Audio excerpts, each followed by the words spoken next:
राजकुमारी जी एक बार फिर से मेरे साथ जुड़ चुकी है और चर्चा इस बात पर करेंगे कि आखिर चुनावों से ठीक पहले, मतदान से पहले, जब आखिरी दौर का मतदान है तो पीएम मोदी साधना करने क्यों जा रहे हैं कन्याकुमारी। बहुत बहुत स्वागत है आपका राजकुमारी जी। क्या कुछ कहेंगी उस तस्वीर को जो पहले भी वायरल हुई और एक बार फिर से 48 घंटे के लिए पीएम मोदी मौन रहने वाले, ध्यान में एकदम लीन होने वाले हैं।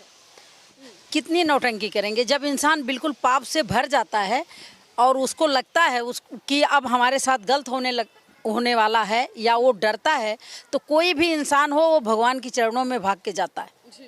मोदी जी इतना पाप कर चुके हैं कि मुजरा करवाऊंगा, या विधवा औरतों को बोले हैं कि विधवा जर्सी गाय, मंगलसूत्र बिचवा दूंगा, मुजरा करवा दूंगा। जितना इन्होंने पाप किया है, जितना ये अपने शब्दों से गलत बोले हैं, उनको शायद लग रहा है कि अब हमारी विदाई होने वाली है, हम जाने वाले हैं 4 तारीख को, तो इसलिए वो भगवान के चरणों में गए हैं। और रह गई बात कैमरे के सामने की बात, तो नरेंद्र मोदी शुरू से नौटंकीबाज हैं, कोई आज बड़ी बात नहीं है। ये देश का पहला प्रधानमंत्री ऐसा है कि जो नौटंकी में माहिर हैं। तो ये पहले से नौटंकी करते हैं। ये अपनी माँ का जब पैर छूने जाते थे तो भी ये पहले कैमरे वाले को बुलाते थे, तब माँ का पैर छू के आशीर्वाद लेते थे। तो नरेंद्र मोदी का दिखावा करने की आदत है, नौटंकीबाज हैं वो। भगवान को नहीं, पहले के ऋषि मुनि पहाड़ों में जाते थे तपस्या करने के लिए कि कोई देखे ना, कोई आवाज़ ना आए, कोई शोर शराबा ना हो, तब वो वहाँ तप करते थे। और देखने में लगता था कि तपस्वी हैं, उनके चेहरे पे चमकता था। मोदी जी तो हर जगह नौटंकी करते हैं, कैमरा ना हो तो भगवान का नाम भी ना ले। वो तो कैमरे के सामने दिखाते हैं कि देखो हम तपस्वी हैं, हम तपस्या करने जा रहे हैं। अब अपने जितना पाप कर चुके हैं, पापों का प्रायश्चित करने जा रहे हैं, तो पापों को धोने जा रहे हैं। अब बड़ा आरोप लगा रही हैं पीएम मोदी को। आरोप नहीं है, ये सच्चाई है। अब वो खुद डर रहे हैं, और जब इंसान डरता है तो भगवान के चरणों में ही जाता है, फिर उसको कुछ नहीं दिखता।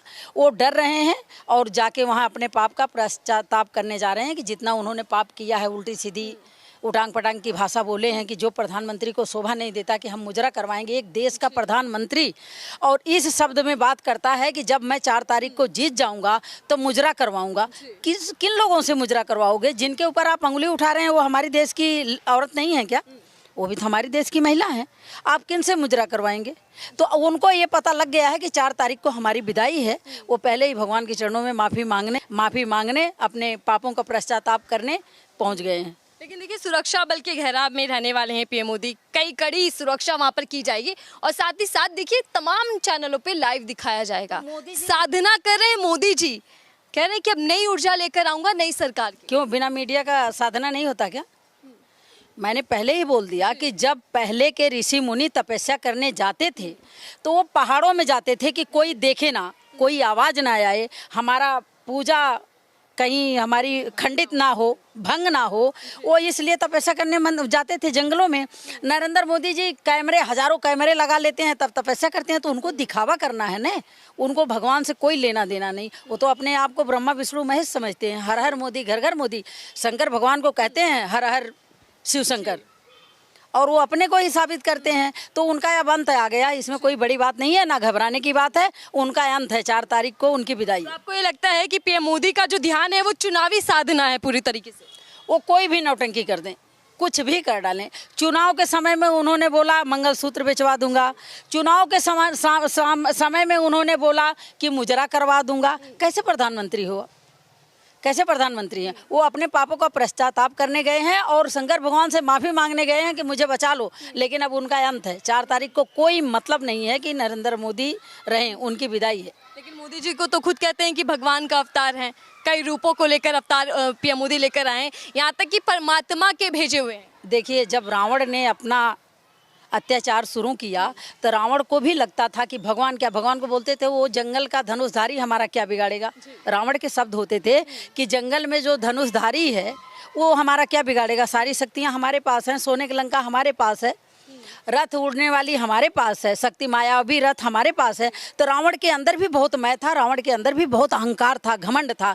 जिस तरीके से नरेंद्र मोदी के शब्द हैं, नरेंद्र मोदी के अहंकार हैं, घमंड हैं, वो अहंकार इनको अपने आप खत्म कर देगा 4 तारीख को।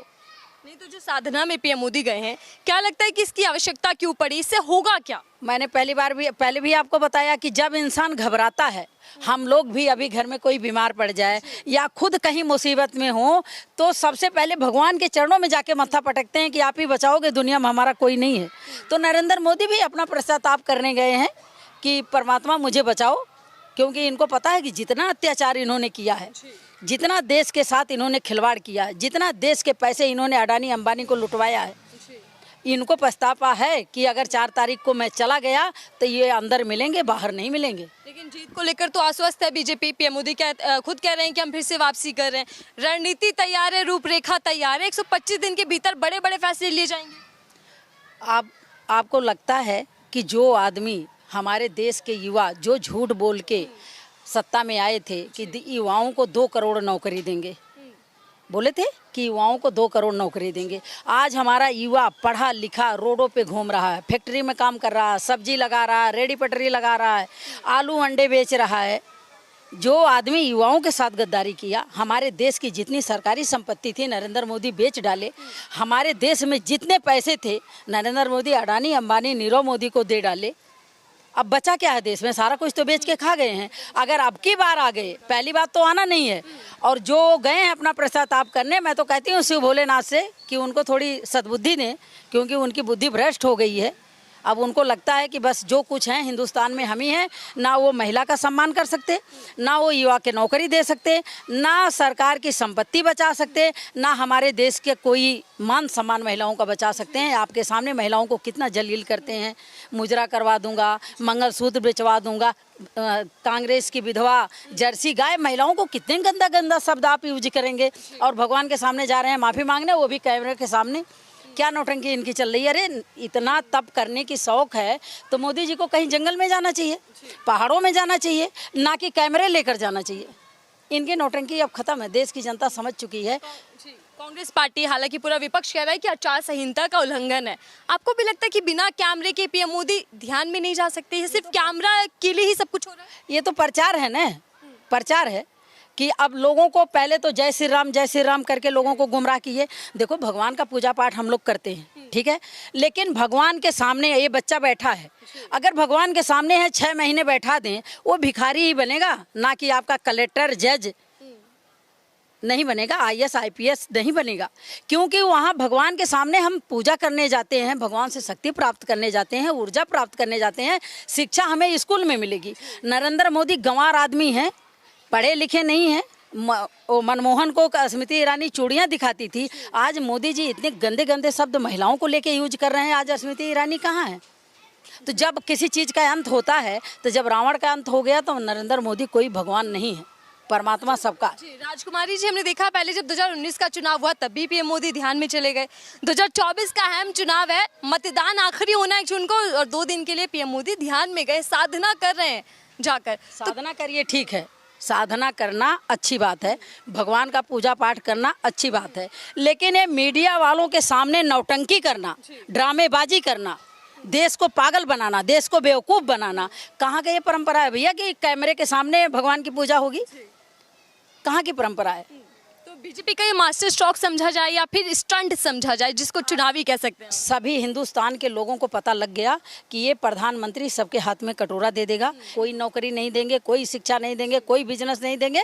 सभी हिंदुस्तान के पब्लिक को पता लग गया है नरेंद्र मोदी जी का अब अंत है, 4 तारीख को उनकी विदाई है। अच्छा, हमारी जहाँ गए हैं पीएम मोदी, वहाँ राहुल गांधी भी गए थे यात्रा के दौरान, और कई तरीके की टिप्पणियाँ जब सामने आई। देखिए, राहुल गांधी एक ईमानदार आदमी, जिसका खानदानी लोग देश के आज़ादी में अपना खून कुर्बान किए हैं, अपना सब कुछ कुर्बान किए हैं। नेहरू जी जब पहली बार प्रधानमंत्री बने, अपने देश में पहनने को कपड़ा नहीं था, एक सुई नहीं थी, नेहरू जी अपनी प्रॉपर्टी देश के नाम किए, प्रॉपर्टी बेच के देश को चलाए। इंदिरा गांधी जब प्रधानमंत्री बनी, अपने देश में हथियार की कमी पड़ रही थी, इंदिरा गांधी ने अपनी पूरी जेवर हमारे देश के लिए बेची, पूरी जेवर उन्होंने बेच दिया देश के लिए। ये ड्रामेबाज आदमी 25,000 करोड़ की तो फ्लाइट में घूमना, दिन भर में 15-16 कपड़े चेंज करना, जहाँ जाना गुजरात जाना गुजरात का बेटा हूँ, राजस्थान जाना राजस्थान का बेटा हूँ, बॉम्बे जाना बॉम्बे का बेटा हूँ, कलकत्ता जाना कलकत्ता का बेटा हूँ। मतलब ये नौटंकीबाज आदमी। गांधी को लेकर देखिए, माना जाता है, कहा जाता है कि भारत गांधी का देश है, लेकिन पीएम मोदी कह रहे हैं कि गांधी को कोई जानता ही नहीं था, विदेशों में कोई चर्चा नहीं थी, तब चर्चा हुई जब फिल्म सामने आई गांधी। अब आप देखिए, बच्चे बच्चे महात्मा गांधी को जानते हैं। महात्मा गांधी ने जो काम कर दिया, इस धरती पे अभी तक कोई पैदा ही नहीं हुआ कि ऐसा काम कर दिया, और मोदी जी महात्मा गांधी के ऊपर उंगली उठा रहे हैं। मैं प्रधानमंत्री को कहना चाहती हूँ कि आप अपनी होश हवास में बात करें, परमात्मा आपको सद्बुद्धि दे। जिस हिसाब से आप बात कर रहे हैं आपका अंत होने वाला है, अब कोई आपको माफ़ नहीं करेगा। 4 जून, लेकिन 1 जून को मतदान भी है, 1 जून के लिए पीएम मोदी मौन पर भी है, यानी कि साधना में है। 1 जून को दिल्ली के अंदर इंडिया अलायंस की बैठक भी है। क्या लगता है कि 1 जून को क्या कुछ बड़ा होने वाला है? क्योंकि नतीजों से ठीक पहले इतने बड़े बड़े काम हो रहे हैं देश के अंदर। कौन से बड़े काम हुए?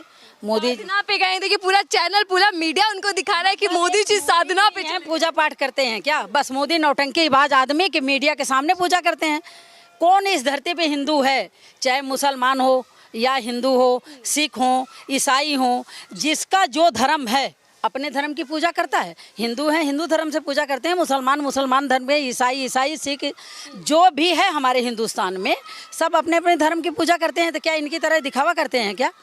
ये नौटंकीबाज आदमी जितना मर्जी दिखावा कर लें, अब जनता समझ चुकी है कि ये शौकीन आदमी सिर्फ अपनी शौक पूरा कर रहा है, देश को बर्बाद कर रहा है। लेकिन 4 जून को क्या लगता है कि क्या होने वाला है? बदलाव या सरकार, गठबंधन की सरकार, मैं बार बार बोल रही हूँ कि गठबंधन ऊर्जा लेने गए हैं। मोदी जी का ऊर्जा सब ऊर्जा रह जाएगा। मोदी जी ने कानून बनाया था कि 70 साल की उम्र में कोई राजनीति नहीं करेगा, ठीक है, रिटायर हो जाएगा। जब मोदी जी का नंबर आ गया, मोदी जी 70 साल के हो गए, फटाफट उस कानून को मिटा दिए। मतलब देश का युवा रोडों पे भीख मांगे, फौजी जो मरने लड़ने के लिए तैयार, फौजी रिटायर हो जाए और ये बुढ़ा 70 साल का रिटायर नहीं होगा। क्यों भाई? मोदी के लिए अलग कानून, तुम्हारे लिए अलग कानून, हमारे लिए अलग कानून, क्यों? ऐसा क्यों? हालांकि जब 60 साल में विपक्ष के कुछ नेता ये भी कह रहे हैं कि पीएम मोदी रिटायर यात्रा पर गए हैं। वो रिटायर परमात्मा करें कि शिव जी के चरणों में गए हैं। शिव जी करें कि उनको हमेशा के लिए सद्बुद्धि दें और हमेशा के लिए संत बना के रखें, नहीं तो फकीर वाला काम करेंगे, झोला उठाएंगे, चलते बनेंगे। ठीक है, बहुत बहुत धन्यवाद हमसे बातचीत करने के लिए। राजकुमारी जी से हम समझ रहे थे कि जो साधना पे पीएम मोदी गए, जिसको लेकर लगातार चर्चा चल रही है, विपक्ष हमलावर है, उसको लेकर उनकी राय क्या है। हालांकि पीएम मोदी 2 दिन के लिए मौन रहने वाले हैं। चुनावी मौसम में खूब बरसे विपक्षी दल इंडिया, जो इंडिया अलायंस बना उस पर, लेकिन आने वाले समय पर इस साधना का, इस मौन का असर क्या होगा ये देखना होगा, क्योंकि 4 जून को नतीजे आने, लगभग तस्वीर तभी साफ होगी। लेकिन 1 जून बड़ा दिन बनता जा रहा है। मतदान से पहले पीएम मोदी का साधना, वहां विपक्षी अलायंस इंडिया की बैठक, देखना होगा कि क्या कुछ होता है। फिलहाल की दीजिए।